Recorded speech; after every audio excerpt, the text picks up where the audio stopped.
Welcome to Diary Detours. In this series, I share the raw and real pages of my personal diary. Some hopeful, some angry, some sad, and some just strange. My hope is that by opening up and being vulnerable, you'll be inspired to start your own journaling practice. Let this be a safe space for all of us to find a healthy release, a place to just let it out. So let's take a step together into today's entry. So in today's episode, I'm going to be reading a diary entry and a poem that I wrote back in May of 2023. So that was approximately 3 months after I turned 30. The big 3-0. But before I do that, I just want to give you some context. Okay. I'm going to give you a lot of context before I share the diary entry, so just know that ahead of time. Welcome to the streets of our lives, where we explore the journeys of our past, present, and future. Not the literal streets, but the paths we walked to find healing, acceptance, and inner freedom. Join us as we walk together on this journey of hope and inspiration. So 2023 was a really challenging year for me, mostly emotionally. And to be frank, the last couple of years have been wild for me. In the last 5 years, I have lived in 2 countries, 3 different states in the United States. I've also had multiple jobs. I've had surgery. In the surgery, I had one of my ovaries removed. That sucked. Anyway, I was also diagnosed with multiple chronic conditions that I'm still dealing with. So basically a lot of stuff going on. But in 2023 specifically, I had a lot of repressed and suppressed emotions from my childhood that wanted to be released from my body. So, like I said, I turned 30 in 2023. 1 month, exactly 1 month before my 30th birthday, I had been temporarily kicked out of a family member's house. I'm not going to give a whole lot of details, but thankfully my husband and I, we weren't homeless, and we ended up staying at a relative's house. So I'm so thankful to God for that. But then a month later, literally on my 30th birthday, I received a birthday surprise. And no, it wasn't a good one. It felt like a total slap in the face. So the person who gave me the surprise, they literally flew from the United States to Mexico, where I'm currently living, unannounced. And they show up. They find out that I'm staying at, the relative's house that's letting me stay there for a month. And they hand me some legal paperwork demanding me to sign it. I don't want to get into all the details here because, one, it's really a long story. It wasn't like I did anything like horrible. Let's just say that I, at the time, was basically in charge of an elderly person in my family. Okay, I kind of was like the person kind of in charge of their just some of their personal stuff. Like I said, I don't want to get too much into it because, I don't need my family coming at me for the stuff that I share on this podcast.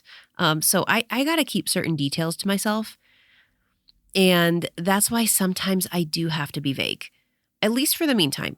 Maybe in a few years when I'm not really close to my family, maybe I can divulge more information on these kind of on these kind of topics, but right now just isn't the time. So anyway, a lot happened in the year that I turned 30. A few months after I turned 30, I wrote this diary entry that I'll be sharing in a bit. And I called the entry 30 going on 13. The name is actually a play on words, and it alludes to one of my favorite movies, which is called 13 going on 30 with the actress Jennifer Garner. It's a really good movie. If you haven't watched it, I think you'll really like it. Some people say that it's a chick flick, which means, that it's mostly a movie for women, for chicks. But I remember making my husband watch it with me. And I think he thought it was sweet. So anyway, so I know this was a really long intro, but in this series, Diary Detours, I like to give some context to these diary entries. It's vulnerable for me, but the reason I do this is because I want to get deep and connect with you. A lot of podcasts out there are really professional and I don't know the other word for it, but just really professional. A lot of them are kind of similar to each other. And so I know that whoever chooses to listen to this show, it's because they want to feel seen and validated, and they don't want to feel alone. I know how it can feel to feel like you have all this internal pain and that you're alone, like no one cares about you. I just hope that by being vulnerable, by sharing these diary entries once in a while, that it can help you feel like you can resonate. Maybe hearing someone else going through pain helps you feel like you're not alone. And I just really hope I can encourage you to at least journal. If you don't do anything else for your mental health or your healing journey but journal, I feel like that can be really helpful. But remember, I got to throw in a disclaimer here. I am not a therapist or a professional, or like a mental health professional, right? So you shouldn't take my advice. Remember that, okay? I don't want you coming out after me, trying to sue me or something. I don't need anyone else coming and handing me no legal paperwork. You know what I mean? But, in all seriousness, I know that from personal experience, how helpful it can be having a journal, at least for myself. So with that said, let's finally get into today's diary entry. I feel like I'm 30 going on 13. This wasn't supposed to happen like this. It's wild to think that when I was 18, I had my own place, paid all my bills, had a car, and didn't have to answer to anyone. But now, I feel like I'm regressing. Now I'm 30 years old and living in someone else's home again, like when I was a kid. It feels weird and scary not to have my own car, since my car used to be a safe haven for me, a way of escaping the world. I now find I'm locking myself up in my room again, afraid to go into the living room, just like it was when I was 13. Not wanting to be seen, just wanting to be invisible, walking very quietly, trying not to make noise or bring attention to myself. Afraid of what backlash I may experience next if I don't do or say the right thing. Speaking of being on the receiving end of criticism and resentment, you know what's sometimes worse than that? The awkward silences. The dead, awkward silence that exists between two people who do not want to be around each other. So in order to avoid either of those, I just sit in my room, quietly listening to the sounds of the doors opening and the footsteps that pass by. Every time wondering, are they going to come knock on the door and want to engage with me? And then letting go the sigh of relief as I hear the footsteps pass by and continue moving along their way. If you were to ask me what feelings I'm experiencing in my body and what thoughts come to my head, lately it would be the following. Physical body, heart racing, chest feels full, hard to fully exhale, sweat, shaking in my extremities. Emotions and thoughts, trapped, stuck, caged, scared, nervous, anxious. It's ironic. No one is making me stay in my room. No one is telling me to hide away. I'm choosing to do that. But why? It's the way I survived when I was young, when I felt similar emotions.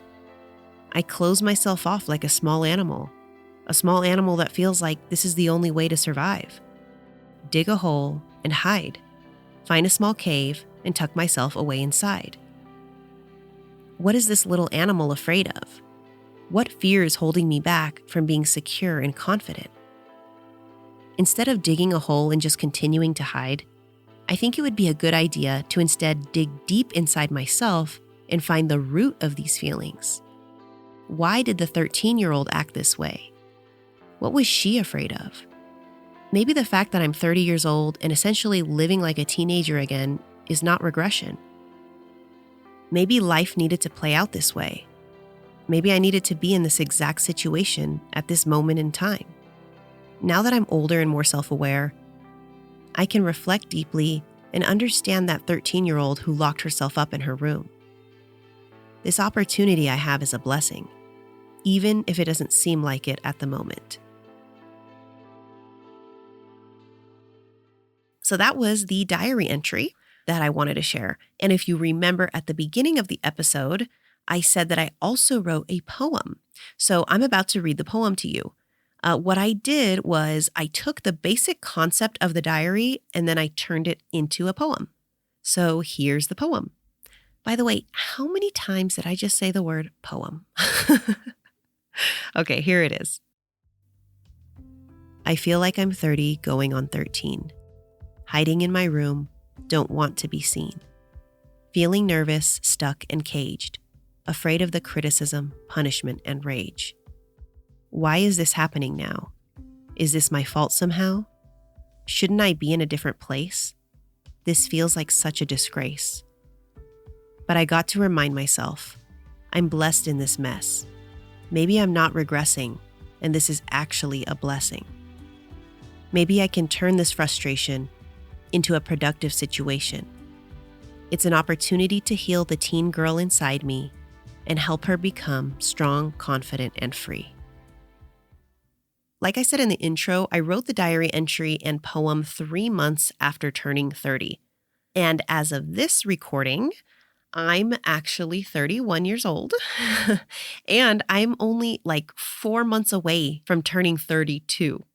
So it has been a while since I wrote the diary entry, but I still have moments that I feel like I'm stuck. But with that said, I do know that adversity can bring blessings to our lives. I actually have this motto that I came up with a few years back. And the motto is this: challenges are often our biggest blessings.